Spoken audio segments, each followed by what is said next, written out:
Well, boys, the end of the season is finally here. We've made it to the NBA Finals. Dallas Mavericks versus Boston Celtics. Should be a good one. How we feeling? This might be the most clear-cut good versus evil finals since 2018. If you are rooting for the Boston Celtics, please unfollow us on all platforms, unsubscribe on YouTube. How can you watch this shameful run to the finals from Boston? Well said, Zach. Well said. Yeah, no, it should be a good one though. Despite it being good versus evil, they're not all bad. Not all the Celtics players are bad. So just a few. All Celtics players are bastards in my eyes. Now the city, we can bomb them like I've been playing a lot of Fallout 4. We can just bomb the shit out of Boston like after this is done. I would like to point out that both these teams ditched Grant Williams and then immediately went to the finals. He did end up making them both. All right, guys, we all saw the Eastern Conference Finals, Celtics versus Pacers. What was your take on that? I think we confirmed the question that has been on all of our minds. Jason Tatum, Jaylen Brown, Jrue Holiday, and Derek White are indeed better than Andrew Nembhard and Miles Turner. Did we need 7 games to prove that? Or even 4? Probably not. But I mean, Pacers tried, huh? They definitely did try, I'll give them that. I don't even know if what you're saying is necessarily true, because I don't know if they proved they were better than Andrew Nembhard, but they definitely proved they were better than, like, Aaron Nesmith and Obi Toppin. Yeah, I mean, once Halliburton got hurt, you could have just called the series. Like, it was pretty much over in 2 games, or whenever he got hurt. So, the third of 3 where the best player on the opposing team gets hurt for the Celtics. Pretty unfortunate for those who love ball and those who love good over evil. I mean, I will say, like, the Pacers had fourth quarter leads in 3 of those games. Like, it was not the domination that I kind of made it out to be. That being said, I think both you guys mentioned earlier, Celtics probably weren't trying too hard. They weren't playing a heavy rotation from their stars, weren't mentally locked in. And I mean, we saw good performances from everyone. Like Jaylen Brown averaged like 34, 35 for the series. Tatum was actually clutch, shockingly. The games being so close, probably more of a product of just playing an injured 6 seed and just not really caring. Yeah, this series was just sort of nothing to me. It didn't really change my opinion on the Celtics very much. I had never really felt like the Pacers were in with a chance, especially when Halliburton went down. Even though the games were close, I don't think it really matters all that much. I think it does kind of show that the Celtics could have trouble like starting series, because I mean they've lost like a game like on their home floor like every single series except the Pacers, where they really should have lost game 1 there.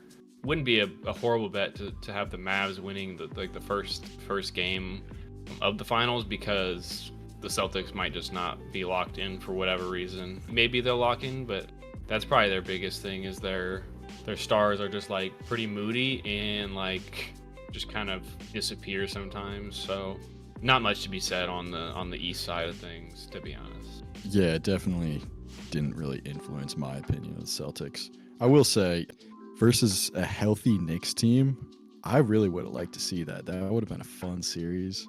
Never would have happened because of Tom Thibodeau's interesting rotations, but I might have messed around and picked the Knicks in a hypothetical matchup there.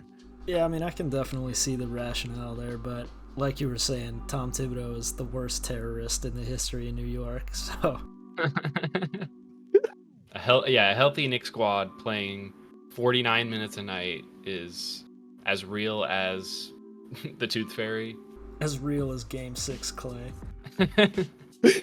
Getting a little more interesting here, jumping over to the Western Conference Finals. Mavericks versus Timberwolves. What did you guys think? It was pretty close throughout. Looking at the box scores here, games 1 and 2 were won by a combined 4 points. And in game 3, they won by 9. I believe Minnesota had like a lead late in that fourth. So this entire series basically came down to the Timberwolves don't really have a reliable like ball handler scorer type for when Ant gets doubled, and the Mavs do have Luka does have Kyrie to kick it to generate offense when he gets doubled or anything like that. So that was basically the series in my mind. I was definitely surprised. I would have picked the Timberwolves, if we had made a video for that. Probably in 6. I was not super like crazy about the Mavericks going into this. But I think a couple things I noticed. Cat, who's like pretty horrible defender, he's like good in the post, which really swayed me in the Denver series because they're a team that does a lot of the post stuff through Jokic. But when you have a team that doesn't really run that, Cat's kind of weakness gets exposed. Their other big solid defender, when you're running like Luka pick and roll and like off ball screen stuff too, you can't not switch that because it's Luka Doncic. So, you have Gobert switched on to Luka or Kyrie, and then they bring him out to the perimeter where he has cement on his shoes and just gets fried in embarrassing fashion. Like you said, man, the lack of a secondary ball handler really showed up in the clutch, combined with some foul trouble in games 4 and 5, as well as just like they can't put together 1 through 5 of good shooters, which kind of ruins your spacing and limits your options offensively, like when you're down in a close game. Some matchup stuff, definitely some luck with foul trouble too, but I was pretty heavily moved by Dallas here, especially by Gafford and Lively. I wasn't super high on them. I don't know if this made it to the final cut, but I think I said Luka and Kyrie could combine for 65 a night, and they would not win a game. Yeah, you might have taken it a little too far with that one. That was horrible, dude. Why did I say that? Like you guys were saying, I agree that not having a reliable secondary option definitely hurt on offense. And when it comes to defense, I think this is more on Finch and Nori than it is on Gobert. But they did not do nearly enough to keep Gobert off the perimeter on switches onto Luka. And whenever they got that, which was all the time, Gobert would just get his face fried off. He was barbecue chicken out there. And I don't think the coaching staff did enough to keep him where he should be on defense. Yeah, I'd say I am a little bit more moved on the Mavs, but I mean, I don't think they did anything really that they haven't done in the playoffs like so far. So if you told me they won 4-1 like before the series started and I watched the series, I'd be less confident in them going forward because just the way that I phrased that, because it was a lot of close games. And I mean, we'll look forward in this next little segment on how they match up against the Celtics, but still a lot of high volume 3-point shooting, a lot of ball dominant stuff from Luka and Kyrie. Kyrie kind of just eviscerated the Timberwolves' hopes. Obviously, Luka had the game winner in game 2, which I feel like that shot just like ended the series because they were close to tying the series there. And I think that's why in game 3 they lost, is just they just didn't have the morale to keep going there. So it was an interesting series overall, I think. And then they just shit the bed in game 5, so the Timberwolves did. So I agree with that. I think part of it too, Anthony Edwards and Cat had pretty characteristic for Cat. They had pretty significant drops in their shooting percentage from the previous series. I guess you could say that's predictable, especially for Cat, who's going up against a really solid interior defense. Anthony Edwards, I don't really know what happened, but I mean, if you're relying on one guy to score, 35, 36 a night anyway, probably not going to happen. So, yeah, I think combination of some bad luck as well. Throw that in there. Yeah, I think what it was for Ant is, especially in game 2, you could see it. He just looked really, really gassed, which makes sense coming off of a really tough 7-game series with Denver. And when he's tired like that, that means he's going to defer a lot more, which usually means something like 20 shots for Cat, which is never what you want if you're the Timberwolves. And I think it just speaks to what you were talking about, Zach, that it's over-reliance on one player, and when he's tired or having an off game, it's just really difficult to find any offense outside of him, which is really what hurt the Timberwolves the most in this series, I'd say. We've talked about the conference finals. It's time for the big one, the main event. NBA Finals, Dallas Mavericks, Boston Celtics. Who do you guys got? All right, after much pondering, I think I've come up with my official prediction. This is going to be the Dallas Mavericks in 6 games. Offensively, we know what Luka and Kyrie are going to do, right? Like, they're going to get theirs. I think even with the great perimeter defense of J. Rue and Derek White, like, we saw them work through Lou Dort and Shea. We saw them work through Mike Conley and Anthony Edwards, who are both also great, like, perimeter defense duos. They're going to make it happen no matter what. On the Celtics side offensively, I don't know if I've seen enough to be convinced Boston can do this over a 7-game span versus a truly elite and healthy team. We've seen a lot of Tatum stinkers in the regular season, especially in the clutch. And I think when it comes down to these close games, one side has Luka and Kyrie, the other side has Jaylen Brown, a non-shooter, and Jason Tatum, generally horrible clutch player. Games are going to be close, and it's going to come down to late-game offense where Dallas has a massive edge. That's an interesting take, because I actually don't think a lot of these games are going to be close. Like, these are two very, like, high-volume three-point shooting teams. I think if you just look percentage by percentage, the Celtics are, like, overwhelmingly much better from 3 in percentage, and I imagine in, like, attempts as well. Mavs obviously have the best player in the series. In my opinion, the best player in the entire world. That is going to be a factor for sure. A lot of times, the best player ends up just tilting the series. This would for sure go 6 or 7, but unfortunately, it does look like it's just going to be the Celtics. I think their betting odds, they're the favorite. I just think that their offensive game plan is just way more consistent, where they have, just kind of better shooters. They kind of have similar shot creating when you take Tatum and Brown versus Luka and Kyrie, creation skills. It's obviously not even very close. It's obviously the Mavs have the edge there, but I think Drew and Derek White are really competent offensive playmakers and scorers, as well as super good perimeter defenders. I don't think Lou Dort, Shea, I think White and Drew Holiday are better perimeter defenders than the Mavs have faced the entire playoffs. I'd say Ant's probably up there, but I don't see it. I want the Mavs to win, but I think my official prediction would be probably Boston 6, I'd say. Actually, no, I think I'll probably go Boston 7 then, because Game 6 will be in Dallas. So yeah, that's my prediction. As much as I want to stand up against the Axis powers, unfortunately, I think I am going to have to agree with Ben here. Just from a game plan perspective, we haven't seen the Mavs play a team like the Celtics, who plays 5 out like this. Of course, they played OKC, who plays 5 out, but they play 5 out with Josh Giddey. It doesn't count. The difference between a team like that and the Celtics is that they play 5 out with 5 players that can shoot. Their worst shooter in the regular season was Jaylen Brown, who shot 35% from 3. That's more than passable, right?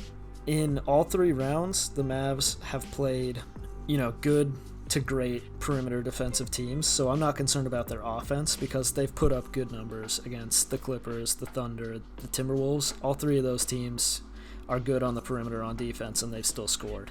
The difference between those 3 teams that they beat and the Celtics is that each one of those, whether it be Zubac, Giddey, or obviously Rudy Gobert, they've had a player on offense who simply can't stretch the floor at all. And that allows them to have, whether it be Gafford or Lively in the game, they'll have that guy just roaming around the dunker spot, ready to help on any ISOs. And the Celtics love to run ISOs, and the reason they're so good at them is that they do have 5 shooters. So at any moment, they will have ideal spacing, because you can't just leave a big man off Porzingis like you could with some of the other players they've played against. And because Porzingis can shoot and his size, that means they're going to have to stick Luka and Kyrie on one of the top 4 in their rotation. And all 4 of those guys, Holiday down to Tatum, have the ability to ISO, especially when matched up against a player like Luka or Kyrie. And I think that's really going to give the Mavs defense some problems. So yeah, given that, I am going to have to go with the Celtics here, unfortunately. Yeah, I certainly can't criticize that decision. They've been the best team all season in terms of record. I would agree with what you're saying about the 5-out offense really creating some problems for Luka and Kyrie, and then you slap them on an ISO. I really don't have a counter to that, if I'm being honest. That's a great point. I will say, I don't know if Tatum and Brown are the playmakers to reliably kick it out. If you have, say, Gafford or Lively collapse on the help defense, Brown and Tatum will usually go for the 2-on-1 like finish anyway, especially Tatum. So, I mean, if Mizzou like coaches them into passing out, I agree it's gonna be a bloodbath. But I haven't seen a ton of that from Tatum and Brown. I think certainly if you get like Derek White on them or like J-Rue doing the post-up thing, they're a lot better creators. They're gonna be able to find the open guy. What I would say to that is that you're going to have Kyrie on somebody, and just because of the size difference, I don't think that's going to be Tatum or Brown. I doubt J-Kidd sticks him on one of those two, and I definitely trust Derek White or Holiday to either shake him or back him down, and then if the double does come, making the right read out of the post to someone open on the three-point line or cutting to the basket, because you also have to consider that you're going to have to trust Luka to stick with someone off ball and like guard off ball actions, which could definitely be a problem for the Mavs. This is a good point. Luka might be the worst off ball defender that I've ever seen. I don't know that I'd go that far, but he's definitely up there. Yeah, you brought up Porzingis there. I think if the Mavs had like a definitive like size or like length advantage, then you could kind of have an argument there. But I just don't know I don't even know who they're going to match up on Tatum. And I think with their lob game, you know, with the Timberwolves, Gobert was able to break up a lot of those lobs that Chet, he's just young, wasn't really able to work as well with. But I think Porzingis being like 7'3" will probably disrupt that. And I just don't see the Mavs bigs, especially Lively, getting killed in the in the series prior. I don't see that. I kind of see the Tatum and the backcourt and like the Mavs backcourt and everything outside the big play to be kind of, I could go either way, but I think that Porzingis just being able to shoot like 40% from three is going to be a big factor. And I think that there's a chance the Mavs have to go small and make some lineup adjustments to deal with the 5-out offense of the Celtics.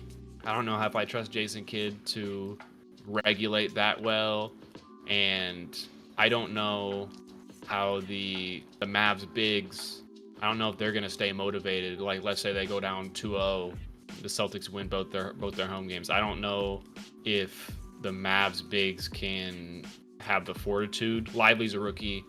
Gafford is coming from NBA hell on the Wizards.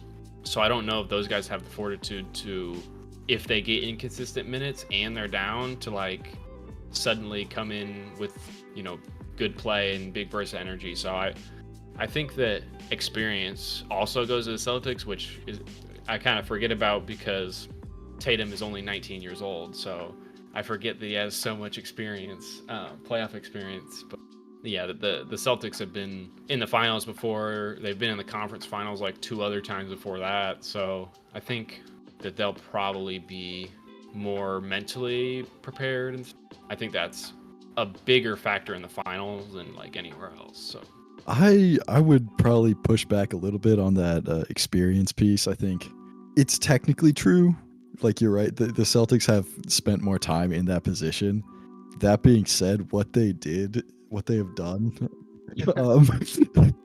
when they're in the finals and late playoff rounds really does not inspire me. Granted, different coach and some different supporting pieces, but I mean, Jason Tatum's still there. So I just don't know if he can be like a consistent offensive and like clutch guy that they don't necessarily need him to be, but like it would help to have a 10-point lead going into 5 minutes left. That would be really nice, and I don't know if you can rely on Tatum to do that. Yeah, I get you there. Like I said, I don't really see a lot of these games. I think it's gonna be a close series, but I think that assuming it goes like 7, there's gonna be at least like 3 or 4 blowouts, and I think that'll be a factor because I don't see a lot of these games actually going down to the wire, because I just think that the Celtics, like, shooting in the first 3 quarters of the game should, open it up to where they don't even need like Tatum or Brown to actually step up in the clutch, and they can kind of just defer like they have been, like just making the extra pass because the role players are a lot better than they have been in past years. Drew Holiday also, I forgot to mention him. He won a championship with the Bucks. He's been here before. I do think that just generally having experience in the finals is just going to take off like stress and like anxiety and stuff for the players going in there. I think it is a factor that's on the Celtics side, even if they have been kind of ass in the clutch and in the big moments in the playoffs. So as far as the coaching battle goes, I definitely trust Missoula to make the big change that the Celtics need, which is they've been playing switch everything defense all season, and I think he's going to probably do a good job of keeping Porzingis out of those situations where he gets switched onto the perimeter, which is really the only hole in the Celtics defense. As for the drunk wife beater, Mr. Jason Kidd, I'm not really sure I trust him to make the right lineup adjustments that he needs to beat a 5-out shooting team, because the Mavericks' current roster isn't really tailored that well to beat a team like this, but we'll see if he can prove me wrong. All right, guys. Who is your finals MVP for if either team wins? For the Mavs, it would be fun to pretend it wouldn't just be Luka, but I mean, come on. We all know he's going to average like 36, 12, and 10, win or lose, and his numbers are just going to be too good for the voting committee not to pick him. Even though, I mean, I could say Kyrie, but let's be real, it's going to be Luka. Then for the Celtics, I'm actually going to go Derek White. I really think Jason Kidd is going to fall for the trap of the star label and really key in on stopping Tatum and Brown. Derek White will be the most important player for the Celtics, and I do think with the defense that the Mavs play, we could see him averaging some really good numbers sneakily, so yeah, he's going to be my pick for the Celtics. yeah, I agree on the Mavs side. If we're just talking about like who the probability, like Luka just gets too many boards and assists, and Kyrie just doesn't get the ball enough for that. So I think you can have a scenario where Kyrie leads the team in scoring and still doesn't win, and they win and still doesn't win the Finals MVP because Luka just averages close to a triple-double with similar points and stuff like that. I was literally going to say Derek White on the Celtics. I don't. Get your own wave, Ben. No, I was, but I don't see him getting. I was just thinking like it could be a situation where the Mavs might bring a lot of pressure to Tatum and Brown, especially because Brown won the Eastern Conference, whatever that award is, conference semifinals MVP. But so I think there's gonna be a lot of pressure there. I was seeing Derek White attempts like 8 threes, so it's like if he makes like 3 of them just off catch and shoots, there's 9 points there. I feel like he could easily average 22 to like 24, maybe 25 points a game, and just have like really good defense on Luka and Kyrie, get like 2-3 steals a game, and that could put him over the edge there. I think if I had to pick another one other than Derek White, it would probably be Jaylen Brown, because he's just kind of been better than Tatum these playoffs, and he's kind of always been the better defender. If he learns to dribble from like last finals, then I think he could take it. But if he forgets, then I think Derek White takes the Finals MVP on the Celtics side. On the Mavs side, I mean, it's gonna be Luka. I think it's a non-zero chance to give it to Kyrie, depending on how the series goes. I don't think voters, or I don't even know how they decide Finals MVP. I don't think the deciding board or whatever really looks at stuff beyond points per game. So if Luka has, not even necessarily an off series, but not up to the standard of his regular season, and Kyrie has some, signature clutch moments and, provides some scoring potential too. I could see them giving it to Kyrie over Luka. Honestly, it'll end up who has higher points per game. Probably going to be Luka. Could be Kyrie though. On the Celtics side, I think I'm going Jaylen Brown. Like you said, Ben, they gave him the Eastern Conference Finals MVP. That kind of proved to me they won't give it to Tatum no matter what, which is a theory I did suspect before that. But I think Brown is going to have, an effective scoring series. He's a beast in transition, so the defensive looks that Dallas throws at him aren't going to impact his scoring that much, since most of that comes when a defense isn't set. And, when going against a set defense, he's going to be attacking probably not the greatest defenders in either Luka or probably Derrick Jones Jr. They'll put on him a lot too. So I think it's kind of setting him up to be solid, effective, scoring series, and he is great defensively, although I don't really know if the voters care about that.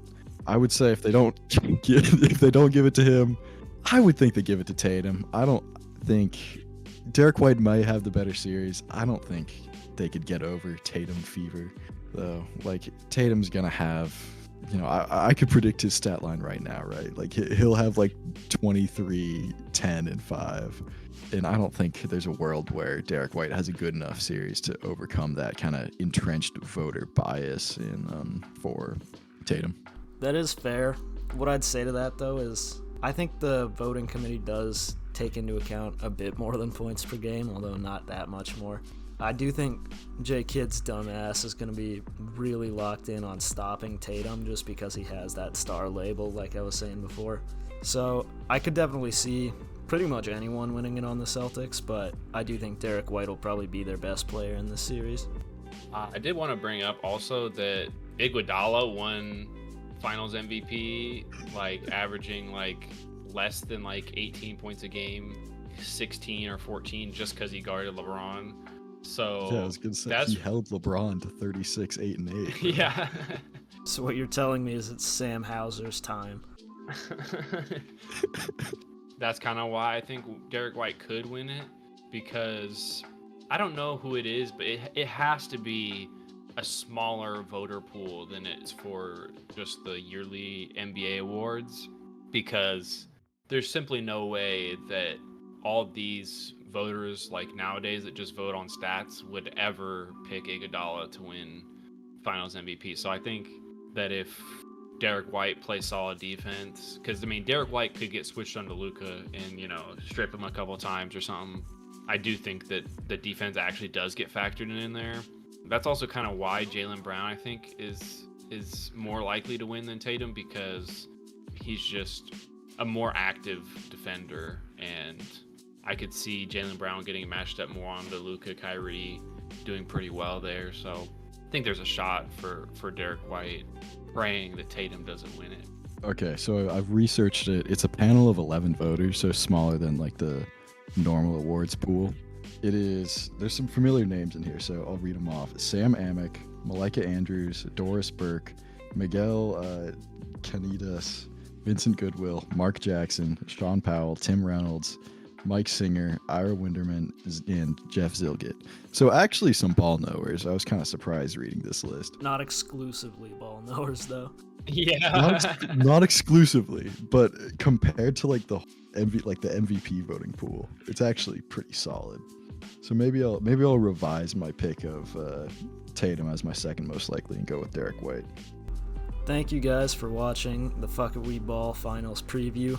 It's been a really fun season. Make sure you stay tuned during the off season for draft and prospect coverage and all sorts of free agency stuff. And make sure to follow us at the socials listed below. Thanks again for watching, guys.